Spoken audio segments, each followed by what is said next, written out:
where some strong man orders people around and banishes enemies. I think that it is important for us to remember that we live in a democracy.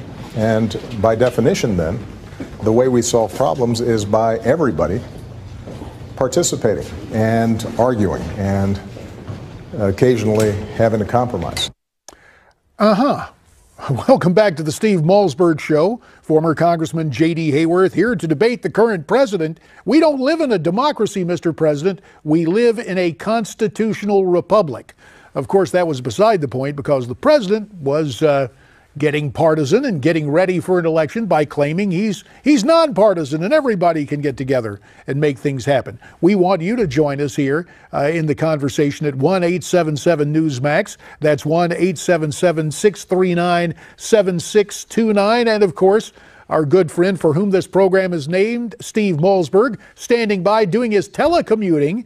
And from the convention hall at the Wells Fargo Center in Philadelphia, we've got Milo Yiannopoulos, the tech editor for Breitbart.com. And he is a guy who has offered his point of view, provocative, generating some controversy. Milo, it's great to have you here tonight on Newsmax TV. Hi, how are you doing? Doing great, thanks. And last week, you were in Cleveland. I understand you spoke at a Gays for Trump rally. Why, in your opinion, Yes, should gay Americans support Donald Trump over Hillary Clinton? Well, it's very obvious to me why Trump might appeal to gay people. He's bombastic, he's loud, he says what he thinks, he hates political correctness. That seems to me to be entirely in line with gay culture in general. But more important than that, he is the only person who has run for president this year, not just the people who are still standing, but anybody who ran for president this year who has expressed any seriousness about solving the problem of Islam. And, you know, if you look at the speech that he gave after Orlando and contrast that with Hillary Clinton's, it's very clear which president is more pro-gay than the other. Donald Trump, in my view, is the most pro-gay candidate for president in American electoral history.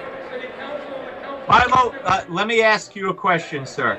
I want you to respond to what Nancy Pelosi said today on PBS. Ooh. She said so many times white, non-college educated white males vote against the Republicans. And she said they vote against their own economic concerns, rather. They vote against their own economic concerns because, she said, of guns, gays, and God. The 3 G's, she said, and she said God is them voting against a woman's right to choose. What do you make of that white Republican males vote against their own interests because of those 3 G's? Well, they're certainly not voting against their own interests in this election. Donald Trump is a champion of the working classes. He's the champion of the America that the progressive globalist establishment has forgotten about. Donald Trump is the champion of America that thought it was being overtaken by these lobbies from the left, by progressivism, by social justice, by the lunacy of feminism, and by the bigotry of Black Lives Matter. It seems to me entirely obvious that actually this bit of America was voting against their own interests so long as they were voting for establishment Republican candidates.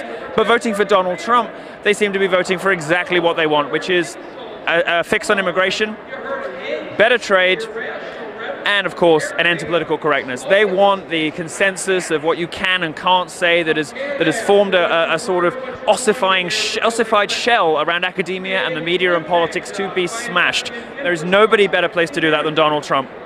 Gentlemen, we're going to get to the calls in just a second, but Milo, I got to ask you, what is the deal with Twitter? Why can you tweet no more for the rest of your life? Well, I have been banned from Twitter for getting into a fight with a black Ghostbuster. I published a very critical review of the new Ghostbusters movie. It was a critical review because the movie is garbage. And I got into it a little bit with Leslie Jones, one of the stars of that movie. She didn't like that very much. Twitter apparently takes the view, as so many crazy, wacky progressives in America today do, that disagreeing with a black person makes you racist. Disliking a movie that a black person happens to be in, if she's also a woman, makes you not only racist, but sexist too. They've been waiting to get me off the network for months, if not years, and this was the excuse they needed. But as I said on CNBC this afternoon, this isn't just bad politics, it is terribly bad business. Twitter signed their own death warrant with this. Doesn't this punch a hole in what we heard Barack Obama say tonight on NBC that we led into this segment with, about how we're a democracy and we need different voices and we shouldn't shout at each other? Isn't he basically full of baloney in a sense? Well, Barack Obama is a massive hypocrite on these issues. He says we should have freedom of speech. He's shown no interest in protecting the First Amendment, and neither of any of his friends in Silicon Valley, nor anybody in the Democratic Party or the left-wing movements ever, anywhere. Feminists are allergic to free speech. Black Lives Matter is allergic to free speech.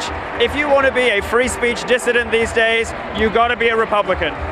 It's very loud here, as you can tell. It's pretty excitable. They're getting excited for later. Well, and a lot of folks are excited to have the chance to come on Newsmax TV with phone calls. Let's go out to Fontana, California, where Juliet is standing by. Hi, Juliet.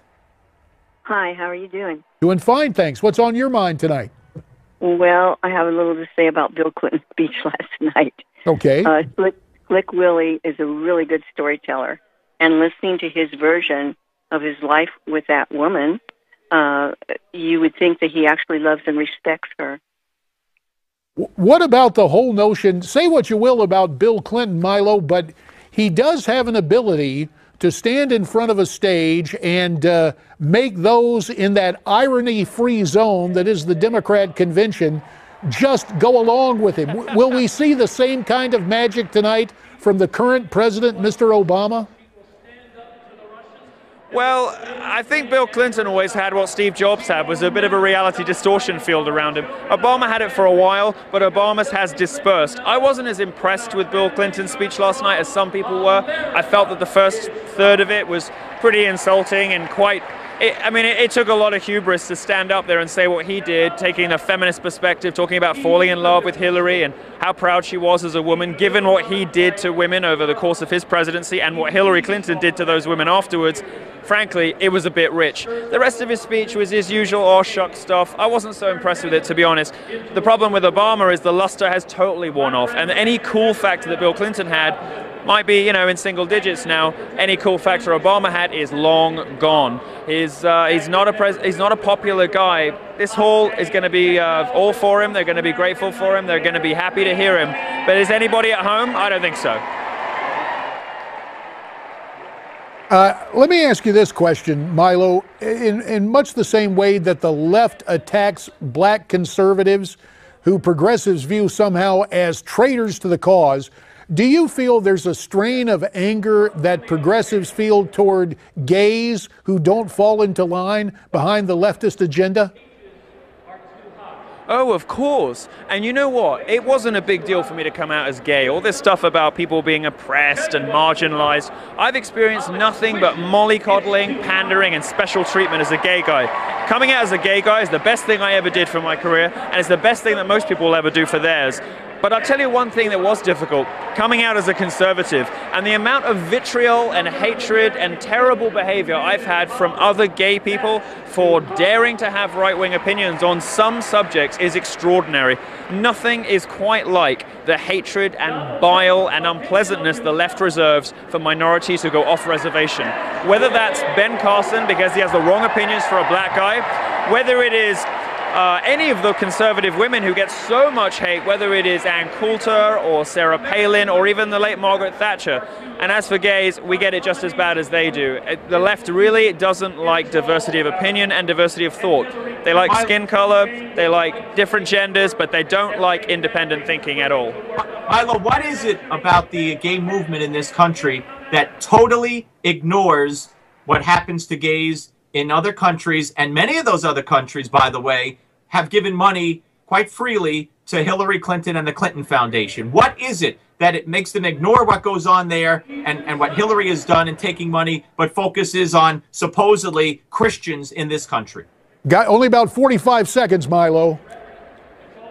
Hillary Clinton is funded by countries that execute homosexuals. 100 million people live in countries in which you can be killed for being gay. But she apparently doesn't see any contradiction whatsoever between sucking up to gays in America and taking money from people who murder us. The left in this country doesn't seem to have much care anymore for the rights of gay people. What they're far more interested in is policing language, policing speech, and sticking up for weird, crazy, socialist, even communist policies, all under the guise of sticking up for the oppressed. Gay charities after Orlando, which by the way have done nothing for gay health or gay happiness or gay people at all for probably a decade or more, or they're more concerned really with policing transgender pronouns. What gay charities did after Orlando, in my view, is enough to make... I think they should all be shut down. I think every gay charity in America should be shut down after Orlando. And the left's pandering and hypocrisy on this issue is sickening. But the good news is, lots of gay voters are waking up, lots of gay people are realizing, and lots of gay people are going over to Trump. And the bad news is we're out of time. Milo Yiannopoulos, we thank you very much for your time from Philadelphia. You always have a spot here at Newsmax TV. We're not like Twitter. We're happy to have you back. More of the Steve Malzberg Show as we continue right after this. For an election by claiming he's nonpartisan and everybody can get together and make things happen. We want you to join us here in the conversation at 1-877-NEWSMAX. That's 1-877-639-7629. And of course, our good friend for whom this program is named, Steve Malzberg, standing by doing his telecommuting and from the doing great, thanks. And last week, you were in Cleveland. I understand you spoke at a Gays for Trump rally. Why, in your opinion, Yes, should gay Americans support Donald Trump over Hillary Clinton? Well, it's very obvious to me why Trump might appeal to gay people. He's bombastic, he's loud, he says what he thinks.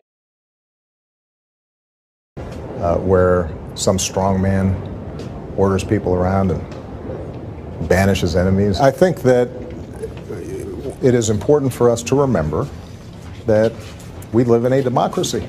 And by definition then, the way we solve problems is by everybody participating and arguing and occasionally having a compromise. Welcome back to the Steve Malzberg Show. Former Congressman J.D. Hayworth here to debate the current president. We don't live in a democracy, Mr. President. We live in a constitutional republic.